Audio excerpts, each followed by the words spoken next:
कि दुनिया के मेला में हो,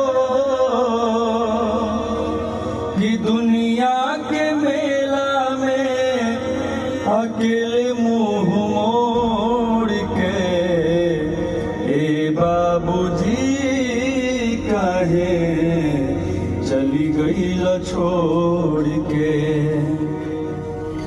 हमारा सिर के ताज रहला माई के सुहाग हो, जौना मुँह से चुमला वही में दी कैसे याद हो। कि तोहरा बिना अब तो नहीं हो, कि तोहरा बिना हम तो भैनी कौन ओर के ए बाबूजी काहे चली गईल छोड़ के।